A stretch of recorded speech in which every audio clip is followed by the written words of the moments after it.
বছরের প্রথম দিন চিন্তা করলাম একটু সবাই মিলে বাহির থেকে ঘুরে আসি এবং লাঞ্চটা করে আসি। তো হ্যালো, আসসালামু আলাইকুম বন্ধুরা, সবাই কেমন আছেন? আমি আলহামদুলিল্লাহ ভালো আছি। তো এই যে আমি আমার শাশুড়ি, হাজব্যান্ড, ছেলে মেয়ে সবাই মিলে যাচ্ছি দুপুরে লাঞ্চ করার জন্য।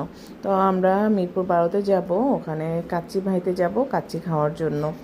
আসলে এই কাচ্চিটা আমার কাছে সবসময় একটু খুব ভালো লাগে। এটা আমি মাঝে মধ্যেই খাওয়া হয়, কারণ ভালো লাগে তাই। আর ভালো লাগার জিনিস খেতে ভালোই লাগে। তো আমি গাড়ি করে যাচ্ছিলাম আর কিছু ভিডিও নিচ্ছিলাম, যে ভাবলাম যে কিছু ভিডিও নিয়ে নিই, যেহেতু পরবর্তীতে যদি পোস্ট করতে হয় তাই। তা আমরা এই যে গাড়িতে যাচ্ছি এসিপি দিয়ে, তো এখান থেকে একটু ভিডিওটা করছিলাম আমি। এরপরে আমরা এই যে যাওয়ার পরে আছি, এখানে আসলে মিরপুর 12-তে এই ব্রাঞ্চটা নতুন করেছে। আমি আগে মিরপুর 10-এ যে ব্রাঞ্চটা ছিল ওটাই খাওয়া দাওয়া করেছি।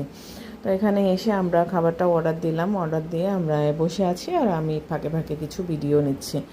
আসলে পেজ থাকলে বা আইডি এরকম ইউটিউব থাকলে তো একটু ভিডিও করতে হয়, না করলে তো আসলে হয় না। আমাদেরকে প্লেট আর পানি দিয়ে গেল। এরপরে আবার ওয়েট করছি, ওয়েট করার পরে অবশেষে খাবার চলে আসলো। এই যে আমরা অবশেষে খাবারটা পেয়ে খাবারটা খাওয়া দাওয়া করছি। আর আসলে কাচ্চি ভাইয়ের সাথে এখানে মানে যে এটা আছে একটা চাটনিতে, সেই চাটনিটা কিন্তু খুবই ভালো লাগে। তো এই চাটনি দিয়ে আর কাচ্চিটা খেতে খুব ভালো। আর সাথে ছিল বোড়ানি আর ছিল জর্দাটা ছিল না, পায়েস ছিল, তো পায়েস নিয়েছি। তো আমার শাশুড়ি আবার পায়েস পছন্দ করে, সেজন্য তার জন্য পায়েস নিয়েছি। আর একটা পার্সেল করে নিয়েছি, আমার ছেলে আবার কাচ্চিও পছন্দ করে, বললাম যে বাসায় বসে আবার ওরা খাবে, সেজন্য ওর জন্য একটা পার্সেল করে নিয়েছি। ওখান থেকে আবার আমার হাজব্যান্ড চলে গেল বাড়িতে, আমরা আবার চলে আসলাম আমার দেবরের বাসায়। দেবরের বাসায় এসে সবার সাথে গল্প করছি। আমার খালা শাশুড়ি আবার অসুস্থ, সেজন্য তাকে দেখতে এসেছি।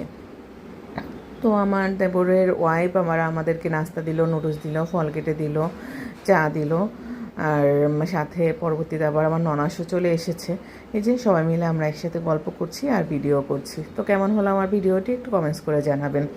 ধন্যবাদ সবাইকে।